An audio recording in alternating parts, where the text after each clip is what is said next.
Hey everyone, it's Kay here with another Hollywood Exposed video. Actually, this is a follow-up to my Hollywood Exposed 6 about the case against Bryan Singer filed by Mr. Michael Egan, who claimed that in 1999, when he was 17 years old, he was sexually assaulted by Bryan Singer at Mr. Mark Colin Rector's M&C Estates in Encino, California. He also named Gary Goddard and Garth Ancier in the lawsuit as well. Well, as of Wednesday, August the 20th, Mr. Egan has motioned for the case to be dropped, to be dismissed without prejudice, meaning that he will be able to file at a later time.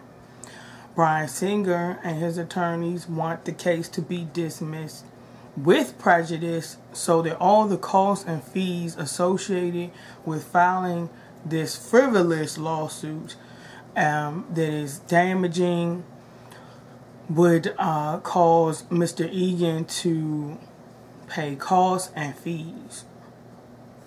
Well, this case was originally filed in Hawaii.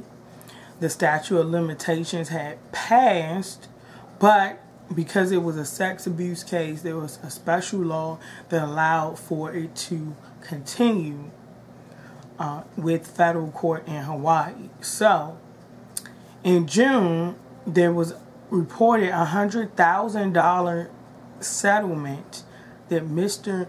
Bryan Singer offered Mr. Egan and his attorneys. His attorney signed to accept the settlement, and Mr. Egan said he never accepted it and that he refuses to see himself accept that type of offer to shut up and go away, something that he is totally against. He saw the $100,000 settlement as hush money to be quiet and go away. Again, he's filing to have it dismissed so he can file at a later time. His attorneys have since asked to be removed from his case, and he's having trouble finding attorneys. This is why he's decided to have the case dismissed. Mr. Bryan Singer says that this case is malicious and these are lies, that this is a frivolous lawsuit, and that the truth will come out, and that the malicious lies will be put to rest.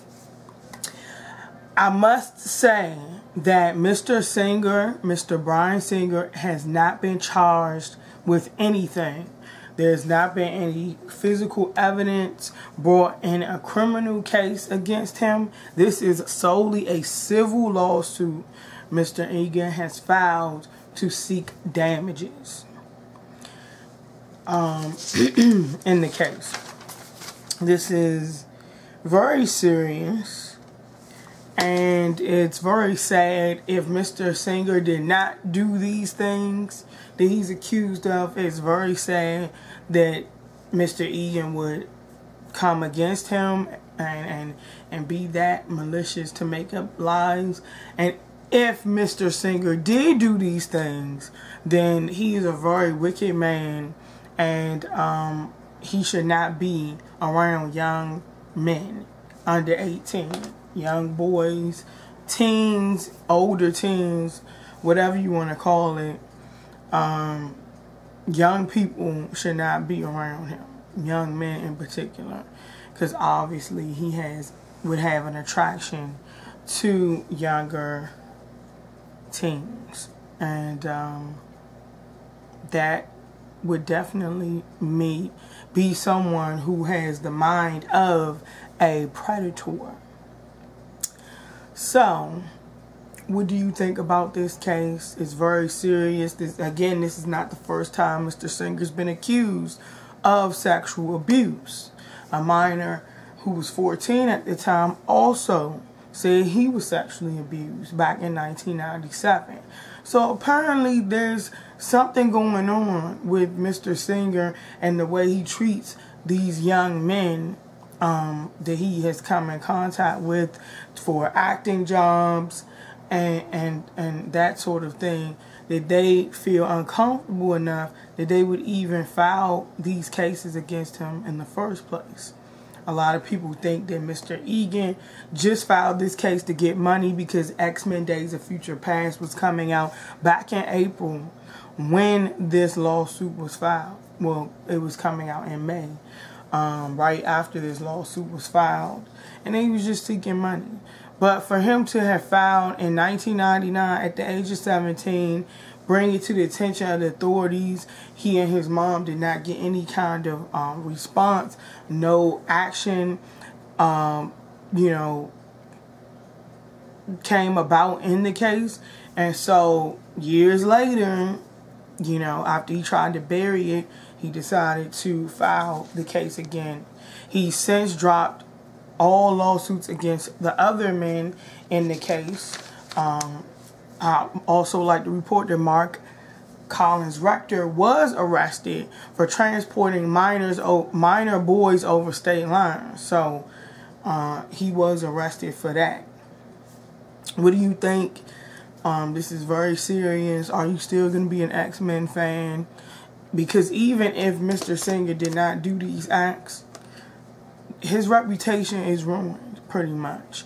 And if he did do it, then Mr. Egan must be in a lot of pain, emotionally traumatized.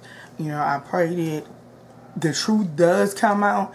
And if Mr. Egan really was abused, I pray that he seeks counsel to get over that pain. And again, with the aid of God, we can be healed of such trauma. Anyone who's been sexually abused or knows someone who's sexually abused, then you know that the worst thing is not being believed. And when you come against someone in Hollywood who's a big league person, then most likely people aren't going to believe you even if you are telling the truth. And this is why victims don't want to come forward, because they're always being doubted for telling their story. Anyway, that's the end of my video for today. I will do some more follow-up if any new information comes about in this case. And stay tuned for Hollywood Exposed Part 8 next. Peace and love. Bye.